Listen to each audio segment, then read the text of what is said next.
Gorowski warned Kohl that Quinn was so deep into the system, because he was a lieutenant himself, that if he even got a whiff of what Kohl and Reacher were up to, he'd do something to put them on the back foot. Therefore, Kohl and Reacher had to tread carefully.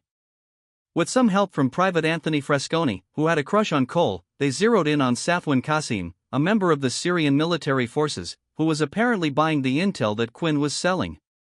After a violent altercation with Qasim's men, Reacher, Frasconi, and Kohl arrested Qasim and took him away for questioning.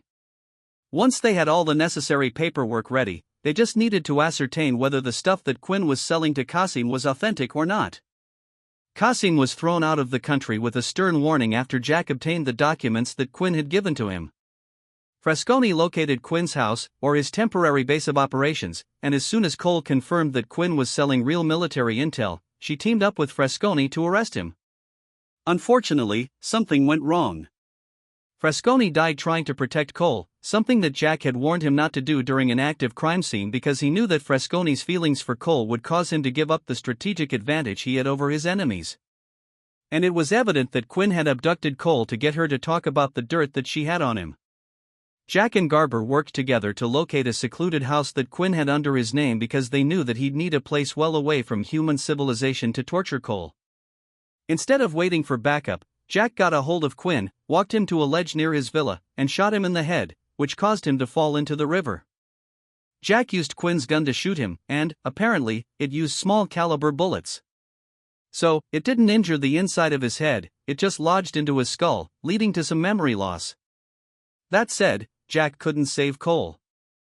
Even though the show tried to obfuscate what Quinn had really done to her, it was obvious that he had tortured her for quite a while, and she had bled to death. The scene was so gut-churning that it horrified Jack, a man famous for not breaking under any circumstances.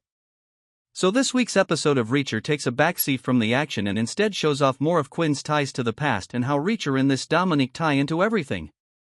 This now explains why Reacher is so adamant on going after him and how that connects to Duffy and Villy. The latter is right, though, if it weren't for Reacher's faith in Kohl, none of this would be happening. Similarly, it also shows that Quinn is a dangerous man, and letting your guard down around him is fatal. There's a nice moment here involving Richard and Reacher practicing fighting together, while the faint wisps of comedy, like Reacher needing to wipe his feet on the way into the kitchen, are nice touches that prevent this from slipping into an outright melodrama. Reacher returns to the house, and after being gifted some new clothes from Annette, heads outside, where he finds Richard hitting the punching bag. Reacher offers him some help to teach the kid how to fight. Reacher learns from Beck that Angel's laptop has a tracking app on it, which has been taken from the warehouse. Furthermore, it also has all the shipping schedules on. It's actually showing that it's at a commercial tubing facility they own, which happens to be the same place that Duffy and Villy have shown up to, looking for Teresa. Quinn's men arrive at the facility not long after Duffy and Villy, leaving things on a big cliffhanger.